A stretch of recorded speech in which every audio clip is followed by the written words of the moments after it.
बेलपत्र का क्या महत्व है, शिव जी के लिए बेलपत्र क्यों चढ़ाई जाती है, बेलपत्र चढ़ाने से क्या प्राप्ति होती है। देखिए शिव महापुराण में आया है कि बेलपत्र के वृक्ष को सोमवार एवं चतुर्दशी के दिन वृक्ष की हो सके तो पूजन करके और परिक्रमा करनी चाहिए। 7 दिन नित्य कर पाओ ना कर पाओ, लेकिन सोमवार और चतुर्दशी के दिन भस्म लगा करके, चावल चढ़ा करके और बेलपत्र वृक्ष की परिक्रमा लगा करके उनका पूजन करना चाहिए। जिसके पितृ रुष्ट हों, जिसके घर में संतति ना हो रही हो, बहुत समय हो गया हो, और देखिए मैं एक बात और बताऊंगा, जिसके घर में संतान जल्दी से नहीं होती है तो कहीं ना कहीं उस घर में अवश्य ही पितृदोष होगा। और पितृदोष एक प्रकार का नहीं कि पितरों की मुक्ति नहीं इसलिए दोष लगा, अनेक प्रकार के पितृदोष बताए गए हैं। अगर घर में पितृदोष है अथवा संतान नहीं है, वही व्यक्ति अपने घर के उत्तर दिशा में विल्व का पेड़ लगाए और उस विल्व के पेड़ की नित्य पूजा करके जल दे, तो शिव महापुराण में ऐसा आया है कि 1 वर्ष के अंदर उसके घर में संतान की प्राप्ति अवश्य ही होगी।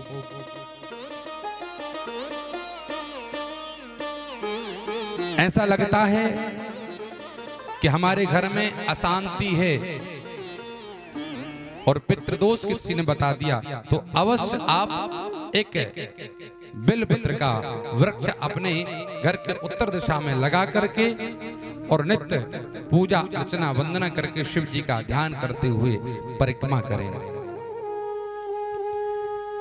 बंधुओं, बेलपत्र में जो 3 पत्ते हैं और 3 स्वरूप बताए हैं। पहला है नारायण, दूसरा है विष्णु और तीसरा शिव, जो कि सदैव त्रिदेव इसमें वास करते हैं। त्रिदलम त्रिगुणाकारं त्रिनेत्रं चात्रियायुधं त्रिजन्म पाप संहारं बिल्वपत्र शिवार्पणम्। 3 पत्ते का बिलपत्र शिव जी के लिए अति प्रिय है। वह बेलपत्र में तीनों पत्तों में ओम नमः शिवाय अथवा राम नाम लिख करके और चिकनी साइड से जो बेलपत्र होता है उस शिव जी को अर्पण करें। नित्य भोले बाबा के लिए अर्पण करें। त्रिदलम त्रिगुणाकारम त्रिनेत्रम चा त्रियायुधम त्रिजन्म पाप संहारम। शिव जी को 3 पत्ती की बेलपत्री चढ़ाने से 3 जन्मों के पापों का क्षय केवल बेलपत्र चढ़ाने से हो जाता है। भैया आजकल शहरों में तो दुकान पर जाना पड़ता है, लाना पड़ता है, गांव में तो जगह जगह बेल के वृक्ष लगे हुए हैं। ये नित्य प्रयास करें कि हम देवादि देव महादेव के लिए बेलपत्र अर्पण करें। त्रिशखै बिल्वपत्रश्च, जो 3 सखा वाली एक साथ तीनों जुड़े हों और डंडी को हटा करके शिव को अर्पण करना है। 3 पत्ते का कारण और बताया है, पालन करता, सृजन करता और संहार करता। और जो 5 पत्ते की बेलपत्री उसका और बड़ा महत्व है। 5 पत्ते की बेलपत्र शिव परिवार बताया गया। जो 5 पत्ते की बिलपत्री होती है, अगर वो प्राप्त होती है तो मैं तो कहता हूँ सोमवार के दिन शिव जी को अर्पण करके शिव जी को चढ़ाने के बाद चांदी के पत्ते में मड़वा करके और अपने पूजा स्थान पर रख दें। शिव का वास घर में रहेगा, कभी घर में लक्ष्मी की कमी नहीं होगी, सदैव लक्ष्मी नारायण तुम्हारे घर में निवास करेंगे अगर 5 पत्तों की बिलपत्री प्राप्त होती है। और हमको तो कई बार रुद्राभिषेक में प्राप्त हुई है, तो मैंने उपाय भी बताया और रखवाई भी है।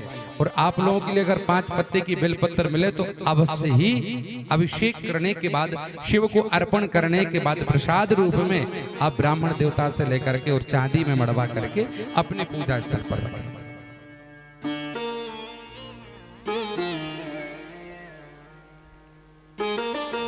तीन पत्तों का महत्व सत्व, रज और तमोगुण, ये तीनों को हटाने वाले हैं जो शिव जी के लिए अर्पण करते हैं और जो अपने कर कमलों से विश्वनाथ जी को अर्पण करते हैं। बिलपत्र शीतलता को प्रदान करने वाली है। भोले बाबा को बिलपत्र प्रिय क्यों है? शिव के गले में है विष, तो विष की गर्मी, और बेलपत्री जो है वो शीतलता पहुंचाने वाली है। और जब देवादिदेव महादेव के लिए हम बेलपत्र चढ़ाते हैं तो भोले बाबा को शीतलता प्राप्त होती है, और जब शीतलता प्राप्त होती है तो देवादिदेव महादेव प्रसन्न हो जाते हैं।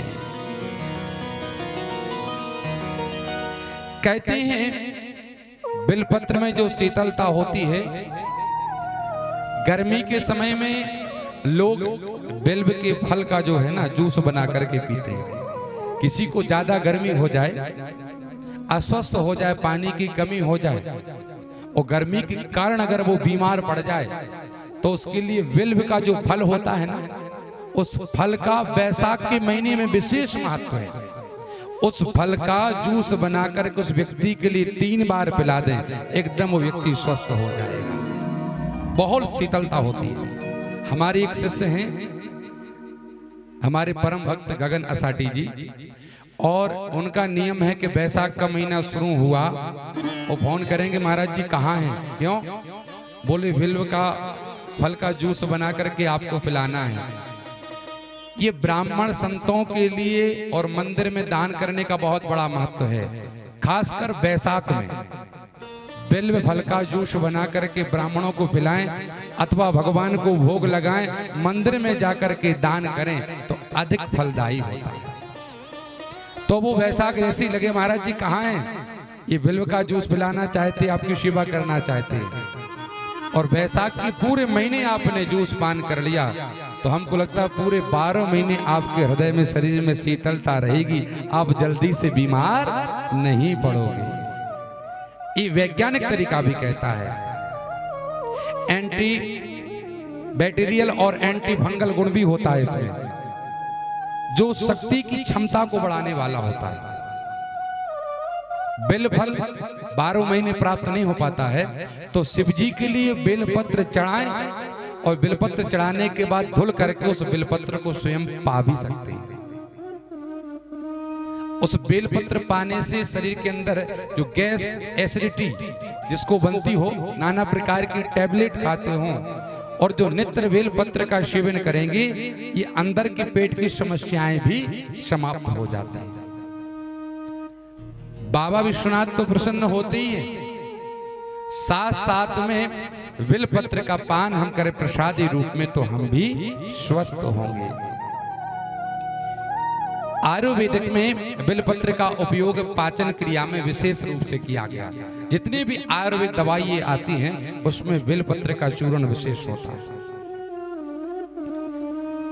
बंधु, अमृतोद्भव श्री वृक्षा महादेव त्रिया सदा गृह्णामि तव पवित्राणि शिव पूजा मादरा। यहाँ पर लिंग पुराण के अनुसार बताया है, चतुर्दशी, अष्टमी, नवमी, अमावस्या और संक्रांति सोमवार छोड़ करके बेलपत्र को नहीं तोड़ना चाहिए, केवल पूजा करें, क्योंकि बेलपत्र कभी बासी नहीं होती है। काशी विश्वनाथ जी के लिए बेलपत्र ही नहीं, बेलपत्री का जो चूर्ण होता है ना, उसको पीस करके ही विश्वनाथ जी को अर्पण किया जाता है। दूसरी बात, बेलपत्री हमने शिव जी को अर्पण कर दी और दूसरा कोई भक्त आए उसके पास बेलपत्री नहीं है और बेलपत्र चढ़ाना है, तो शिव जी के ऊपर चढ़ी बेलपत्री धुल करके दोबारा भी शिव जी को हम अर्पण कर सकते हैं। बेलपत्र जूठी और बासी नहीं होती है। बंधुओं, बेलपत्र के लिए कितनी अर्पण करना चाहिए? कम से कम 5, 11, 21 और हो सके तो 108 बेलपत्र शिव जी को अर्पण करें। शिव जी का ध्यान करते हुए बाबा को अर्पण करेंगे। पुराण में ऐसा आया है, जहां पर विल्व का वृक्ष होता है उस स्थान पर कभी भूकंप आदि नहीं आता है। उस स्थान पर कभी भूत प्रेत नहीं रह सकते हैं। बंधुओं, तो मैं इस कथा के माध्यम से बताना चाहूंगा, जो आप शिव महापुराण कर रहे हैं, तो देवादिदेव महादेव के लिए जो प्रिय है बिल्व पत्र, वो अवश्य ही अर्पण करें और फल मिल जाए तो और अति उत्तम है। भोले बाबा के लिए अर्पण करें।